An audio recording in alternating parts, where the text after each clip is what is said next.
Tako da je rat u Ukrajini i mnoge okolnosti koje smo pominjali, krize u svetu, su doveli do jednog topljenja jedne maske od voska na licu zapadne industrije zabave i tog jednog La La Landa koji se projektuje u mozgove ljudi širom sveta.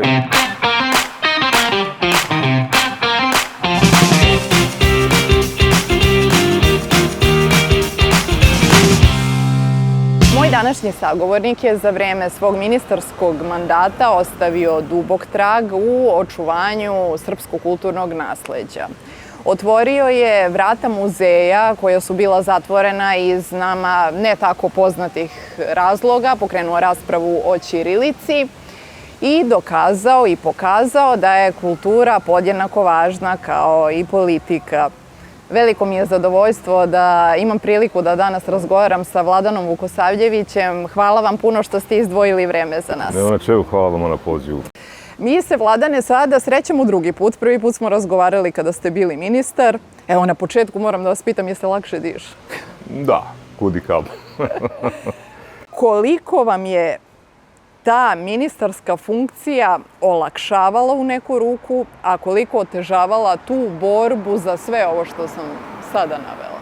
Pa i jedno i drugo postoji, znate, prosto s te pozicije vam je omogućeno da imate dublje i šire uvide u neke probleme, imate određene alate koje možete da koristite u ostvarenju nekih svojih i opštih ciljeva, naravno, a s druge strane, vi ste deo jednog političkog sistema koji je prilično usporen, koji je slabu prokrvljenost, lateralnu i tako dalje. Prema tome, nije jednostavno kod nas. Ovde postoji jedna skoro pa blokada institucionalna. Naša administracija radi relativno sporo, ima mnogo nasleđenih problema. Kadrovska politika je takva kakva je. Tako da s jedne strane postoje neke povoljne okolnosti da se neke krupne stvari rešavaju, ali s druge strane postoji otežavajuće okolnosti. Dakle, to je kao neki tamni vilajet, jedno i drugo, pa sad zavisi šta uzmete i kako se prema tome postavite, ali jednostavno prepuno izazova sa svih strana.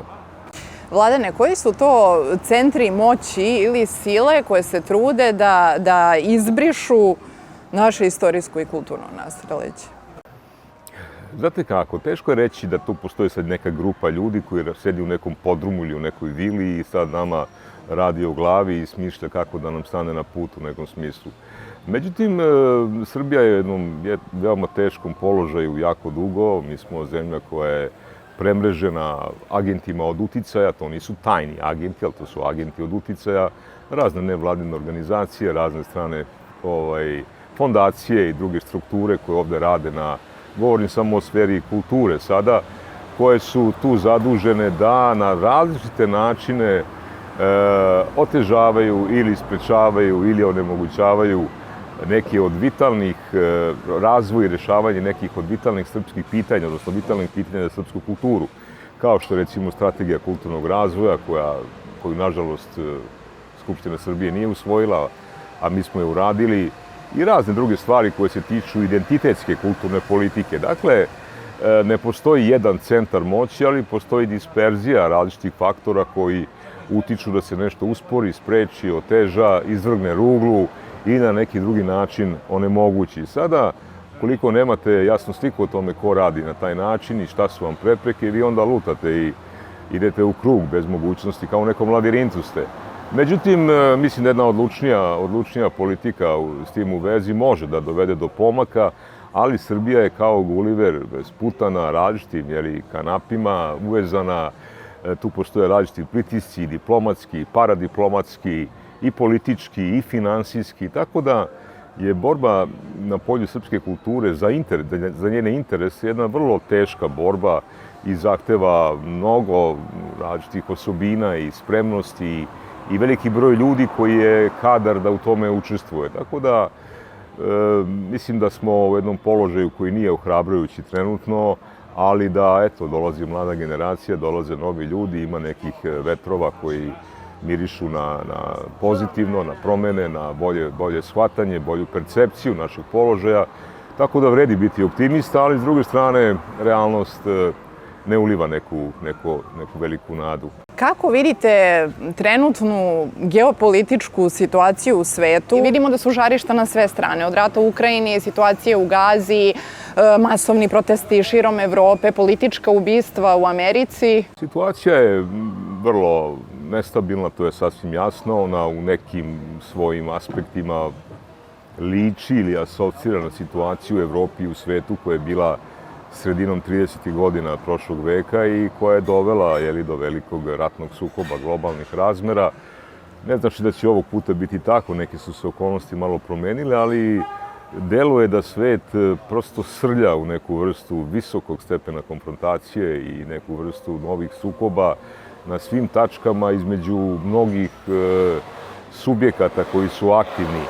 Naravno, mislim da je ovo vreme Kine i da će naredne decenije koje dolaze biti u znaku Kine i njenog teško zaustavljivog dolaska na prvo mesto i na liderstvo u pogledu ekonomije, privrede, vojne industrije i tako dalje i drugih faktora. Kina prosto postaje jedna vodeća svetska sila. To naravno ne odgovara Sjedinjenim Američkim Državama, ni razvoj Kine, ni dobri odnosi trenutni između Kine i Rusije, tako da tu je Indija kao gigant sa 1,5 milijardu stanovnika koja takođe zauzima svoje značajno mesto, pogotovo u kadrovskom potencijalu.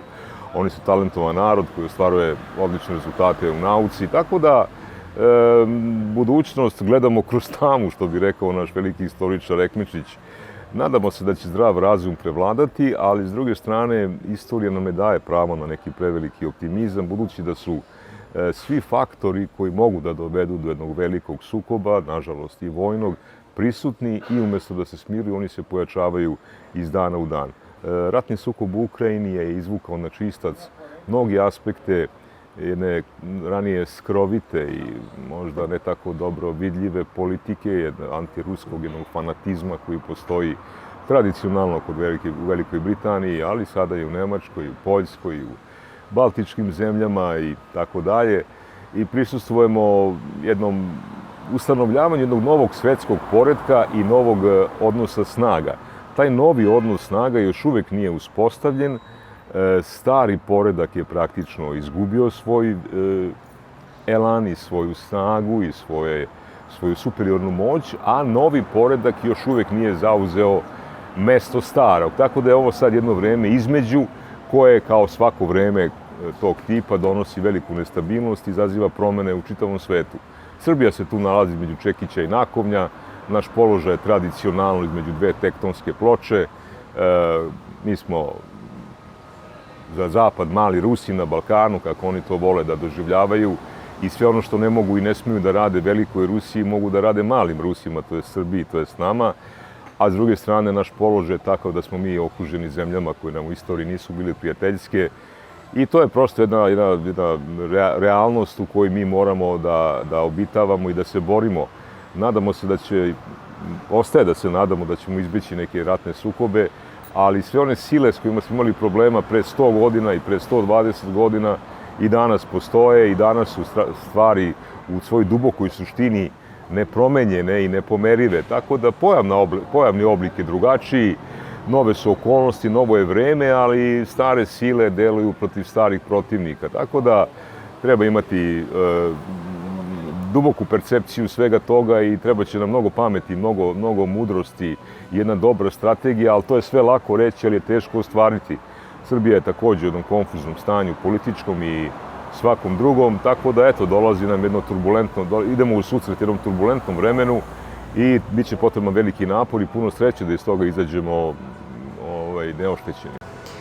Ovo je bila čista politika, a sada upravo ovo pitanje mi je bilo uvod u sledeće, a to je da obaveštajne službe, razne korporacije, destruktivne i devijantne organizacije koriste kulturu kao paravan i pod plaštom iste ulaze na mala vrata u razne zemlje sa ciljem da razore njen sistem.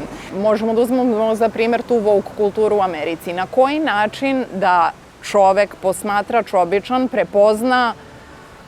prepozna tu pojavu i shvati da li je to istinska umetnost, kultura ili nešto drugo stoji iza toga i kako se odbraniti od toga u današnje vreme? Teško je odbraniti se od toga, ali nije nemoguće. Potrebno je prepoznati ovo o čemu govorite. potrebno je, to nije mnogo teško, potrebno je imati, što je vrlo važno, jednu strategiju kulturne politike koja treba da označi pravce razvoja. Znači, smisao svake razumne kulturne politike jeste da jedan naraštaj ljudi sačuva ono kulturno nasleđe koje mu je predačkim putem dato na korišćenje, nasleđeno, da ga unapredi za doprinose svog vremena i da ga tako unapređenog i očuvanog preda narednim generacijama koje dolaze. To je zapravo sama suština kulturne politike. Srpskoj kulturi i drugim kulturama manjih zemalja preti jedna vrlo jasna opasnost, to je to što ste naveli, i ona mora da se kreće, zemlje moraju u svojoj kulturnoj politici se kreću jednom vrlo uskom, ali jedinom mogućom stazom. Pretnja kulturama malih naroda je takozvani proces akulturacije. Akulturacija je proces tokom kojeg jedna kultura gubi svoje vitalne i životodavne osobenosti i potpada pod sveobuhvatni uticaj neke strane kulture ili grupe stranih kultura.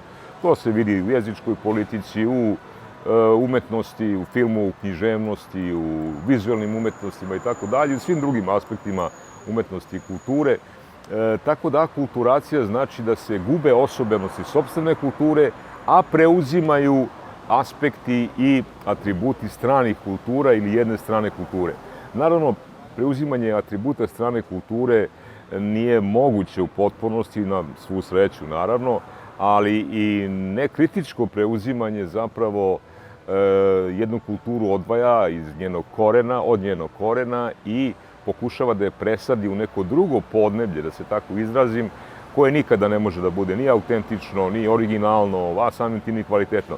S druge strane, druga strana tog klatna je proces kulturnog etnocentrizma, a to je onaj proces koji zapravo kulturu nekog naroda drži hermetički zatvorenom za uticaje povoljne, koji naravno svaka kulturna razmena tokom decenija donosi, jer kulture zapravo jesu jedna struktura, jedan niz fenomena koji je originalan, zapravo jeste izraz duha jednog naroda i njegovih istorijskih atributa, kvaliteta, osobenosti i tako dalje, ali kulture itekako trpe i daju uticaje drugima. Prema tome, između akulturacije i kulturnog etnocentrizma treba voditi jednu zdravu, razumnu kulturnu politiku.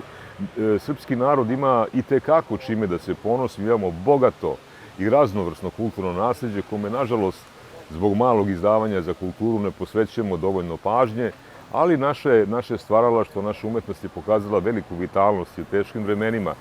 I s jedne strane to je nešto što daje ohrabrenje da ćemo tako moći i u budućnosti. Međutim, pritisci, naravno, živimo u epohi razvijenog interneta, veštačke inteligencije, jedne eksplozije i neprestanog rasta industrije zabave koja je u najvećem vidu veoma banalna u svojim sadržajima, u rečniku, u izrazima, u estetici i mnogim drugim atributima. I onda dolazi naravno do pada interesovanja za kulturu, do opadanja kvaliteta neke kulture, do smanjenja kvalitetnih kulturnih repertoara u različitim oblastima i prosto kultura ne može kvalitetno da traje i da se unapređuje, a da se o njoj ne vodi briga od strane države.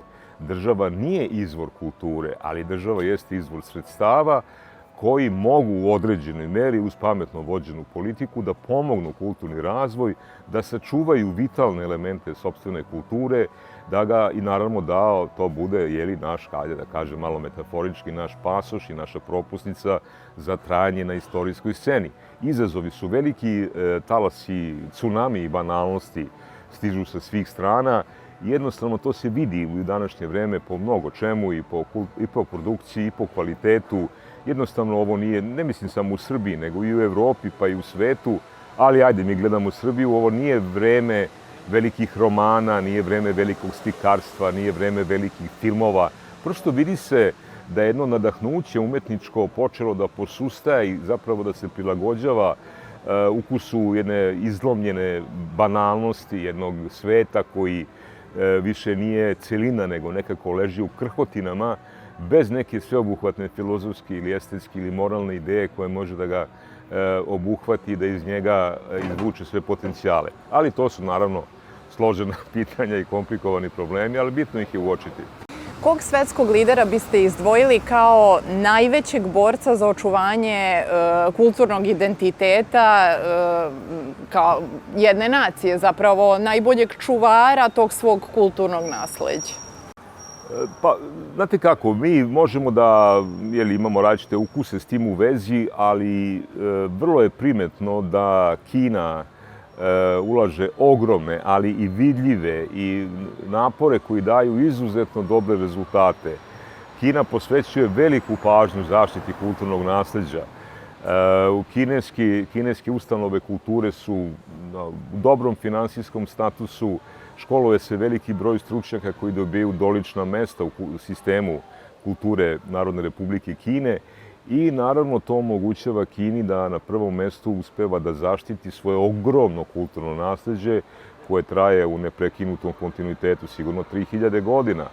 I zapravo i zaštita i proučavanje i tako dalje jesu nešto čime Kina može da se podiči. Takođe vidimo i u drugim aspektima, ja sam imao prilike da vidim neke njihove univerzitete i kampuse i tako centre studentske. Kina posvećuje pažnju i stranim kulturama, ali na prvom mestu jeste kineska kultura. I na, recimo, fakultetima muzičke umetnosti oni posvećuju veliku pažnju evropskim klasičnim kompozitorima, pa i savremenim, ali otprilike 60% programa je usmereno proučavanju i afirmaciji kineske muzičke tradicije i tako dalje i tako dalje.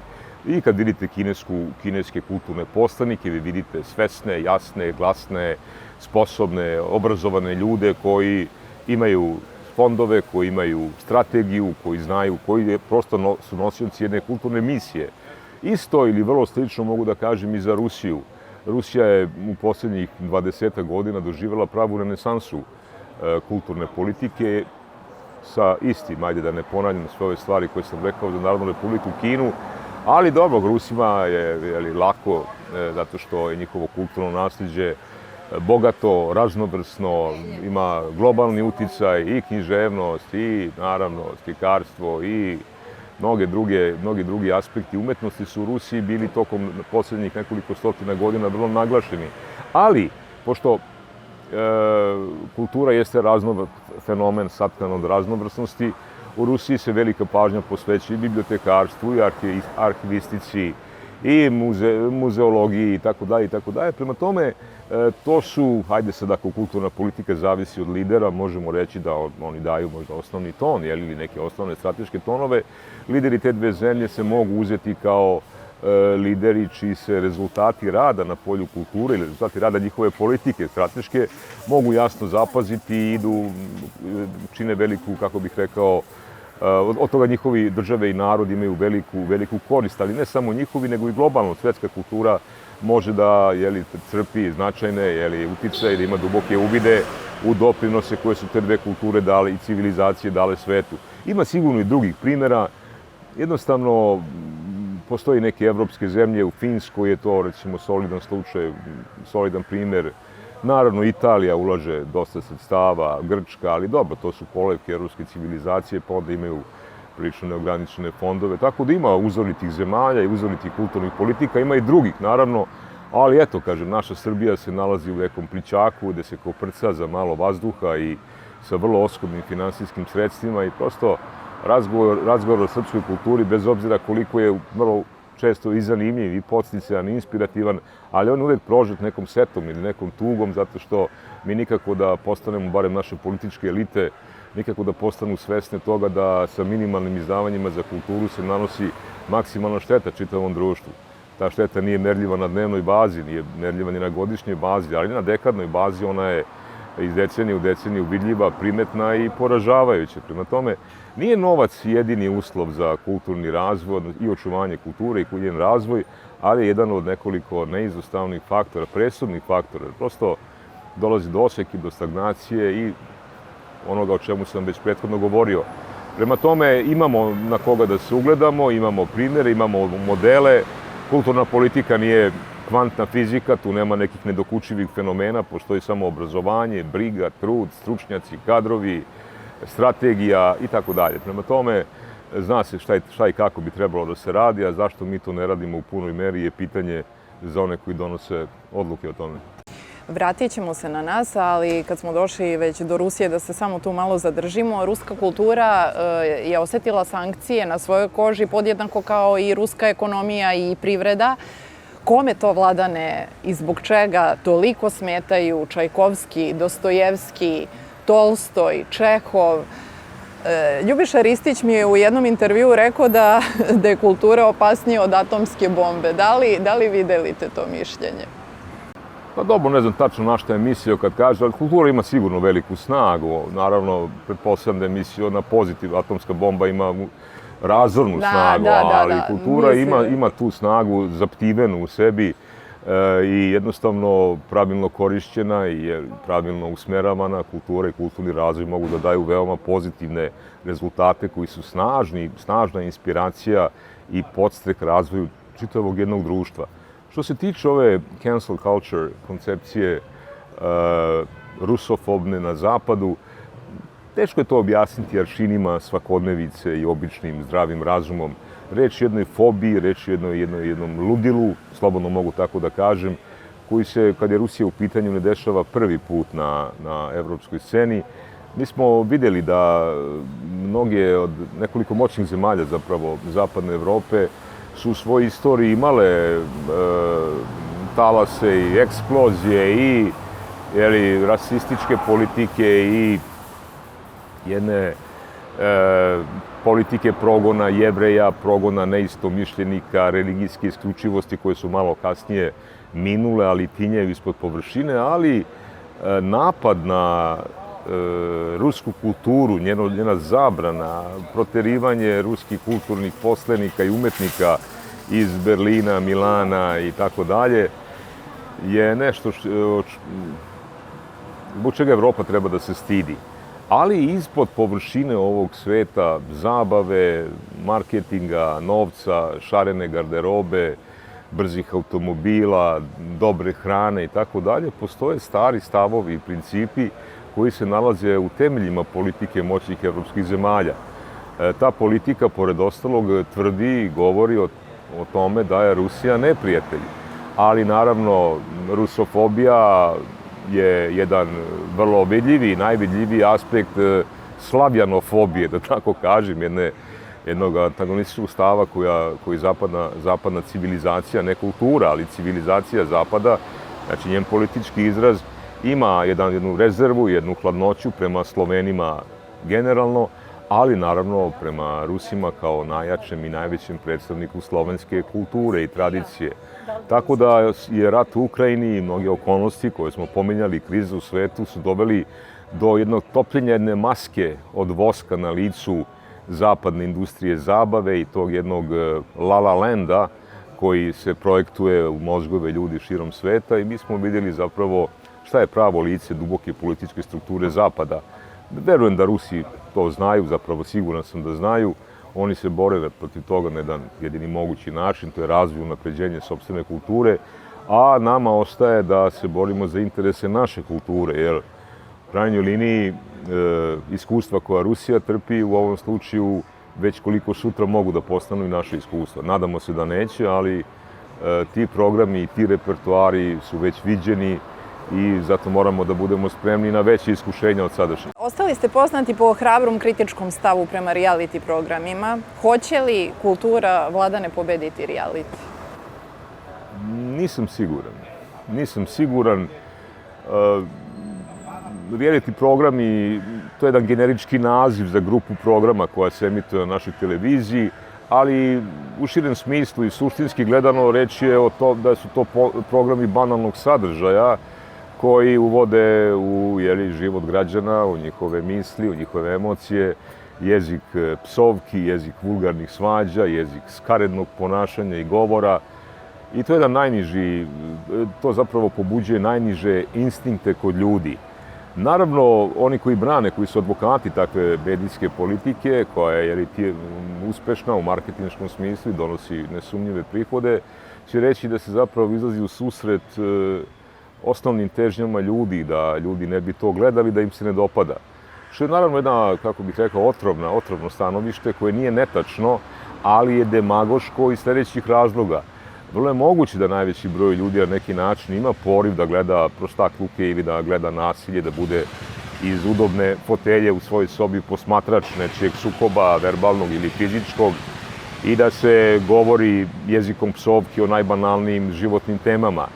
Međutim, to nije ništa novo. Uvek je, od kad postoje ljudska civilizacija, takav jedan pogled na svet bio široko zastupljen kod ljudi. Ali su društva i kulture ulagale enormne napore da putem, kroz školu, kroz religiju, kroz obrazovanje, kroz mudre ljude, kroz jednu intenzivnu politiku kultivisanja ljudi, otrgnu narod od takvog jednog bazičnog pogleda na stvari koji vuče ka prostoti, ka bezobrazluku, ka nasilju, ka agresiji i tako dalje. Prema tome, društva ulažu velike napore kako bi od čoveka, primarnog nekog čoveka, postigli da on postane civilizovano biće. Sada, ovo je anticivilizacijski proces i činjenice da taj program ima svoju gledanost, ali to je jedna antikulturna politika, to je politika medijska koja šteti interesima ovog društva. Naravno, ne može se u svetu koji danas imamo zabraniti bilo kakav program, ali moguće da ti programi budu pomereni u neke kasnije termine, kao i drugi sadržaj sličnog tipa, i da se za njih plaća pretplata, ili da budu zabranjeni na televizijama koje su dobile nacionalnu frekvenciju kao jednu posebnost koju je država njima dala kao koncesijno pravo da šire afirmativne sadržaje iz oblasti informisanja, kulture, pristojne zabave i slično. Tako da na pitanje da li će pobediti kultura reality, to je večna borba u kojoj sada moćni mediji, neki moćni mediji su postali saveznici prostakluka. Ranije su mediji se trudili da budu neprijatelji prostakluka, pa je to imalo pozitivne efekte, ali sada kada je veliki novac osetio mogućnost profita, on se ne stidi banalnosti, ne stidi se psovki, ne stidi se nasilja, ne stidi se onog najnižeg što u ljudima postoji, i prosto to je jedan problem koji uopšte nije zanemarljiv i protiv koga društva moraju da se bore. Neka društva koja smo malo pre pominjali se itekako bore protiv toga. Znate, postoje države u kojima jednostavno se vodi razumna politika kada je reč o medijima koji imaju nacionalnu frekvenciju ili sličan status. Takvi sadržaji prosto nisu ne dozvoljeni, ne zabranjeni zakonom, nego uređivačka politika takvih medija izložena javnoj kritici i prosto je nezamislivo da se takve skaredne stvari nađu na programu. Kod nas je, nažalost, drugačije. Kod nas je zakon profita i zakon tog vulgarnog tržišnog interesa najveća zastava naše medijske politike. Ona je visoko podignuta i taj brod prostakluka i užasa plovi morem naše svakodnevice, ne ugrožava ni od koga. Ostaje da verujemo da će se to promeniti, ali to se neće promeniti spontano i samo od sebe. Potrebni su veliki napori većeg dela društva da bi se tome u bilo kom smislu stalo na put. Nebo možemo da branimo Rafalima i Migovima, zemlju Lazarima i Milošima, a koje oružje ili oruđe, Vladane, mi imamo u arsenalu za odbranu naše kulture i naše istorije za koje smo kao zemlja položili itekako veliku žrtvu. Evo, da time nekako zaokružimo čitavu ovu priču za kraj. Vratit ćemo se na početak. Dakle, možemo da se borimo na taj način što će država oličena u političkim svojim predstavnicima, koji su opet na neki način izraz, ili bi trebalo da budu izraz kolektivne volje naroda, to su političke stranke koje se nalaze u Narodnoj skupštini. Dakle, morale bi da prepoznaju interese srpske kulture, morale bi da se pozabave zakonodavnim aktivnostima u više pravaca i na prvom mestu moralo bi da se odvoji više sredstava za srpsku kulturu, otprilike duplo više nego što se odvaja sada. Sa ovih ispod 0,7% budžeta ili otprilike 0,7%, mi potpuno nemamo nikakve šanse na duže staze, prosto mi ćemo početi da posrećemo u svim pravcima. Preporuka UNESCO-a pre 20 godina za održiv kulturni razvoj u polju politike je glasila da je minimum minimuma bilo koje zemlje u svetu, u skladu sa njenim prihodima i ekonomskim stanjem, da izdvaja 1% od budžeta za kulturne potrebe. U Srbiji je to decenijama dosta ispod 1%, prema tome potrebno je duplo veće ulaganje, ali naravno duplo veće ulaganje neće doneti samo po sebi koristi, već samo stvoriti preduslove da se kroz školovanje, kroz obuku, kroz mogućnost zapošljavanja kvalitetnih kadrova i kroz jednu osmišljenu, ponovit ću to treći put, strategiju kulturnog razvoja, tačno zna koje su oblasti od posebnog interesa za ovu kulturu i ovo društvo, gde treba investirati, kakve muzeje graditi, kakve biblioteke, kakve arhive, u kojim gradovima, koliko mnogo treba učiniti na otkrivanju i zaštiti i konzervaciji srpskog ogromnog kulturnog nasleđa, ne samo helenskog i rimskog, koje pogotovo rimskog u Srbiji ima mnogo, nego i našeg srednjevekovnog nasleđa. To nisu samo ovi manastiri koji su sad pod zaštitom UNESCO-a, to su i brojni neuređeni arheološki lokaliteti, crkve, crkvišta, ostaci dvorova, tvrđava i tako dalje. Prema tome, mi praktično veliki broj naših ljudi nije ni svestan kakvim kulturnim potencijalima u oblasti arheologije, srednjevekovnog nasleđa Srbija raspolaže. Prema tome, u borbi za kulturu je neophodna jedna jasna i visoka svest ljudi, odnosno naroda, odnosno društva u jednom istorijskom trenutku, da je kultura jednako važna kao i poljoprivreda ili kao odbrana zemlje, kao prosveta. Prema tome, ako je kultura jedan od nekoliko 4 ili 5 stubova na kojima počiva jedno društvo, ona mora da bude i tretirana tako. Ona sad u Srbiji nije tretirana na taj način. Sporadično se prave neki iskoraci tu i tamo, zavisi od volje nekih ministara ili njihovog senzibiliteta za neke oblasti, ali generalno mnogo posla ima neurađenog u srpskoj kulturi, ali eto da odgovorim krajnje precizno na vaše pitanje, ono čime možemo da pariramo problemima, to je svest, to je obrazovanje, to su kadrovi, to je veće materijalno izdavanje i na prvom mestu strategija da znamo kuda idemo i šta radimo. U nadi, Vladane, da ćemo probuditi tu svest bar za 1 promil kod našeg naroda posle ovog razgovora, puno vam se zahvaljujem. Hvala vam na pozivu.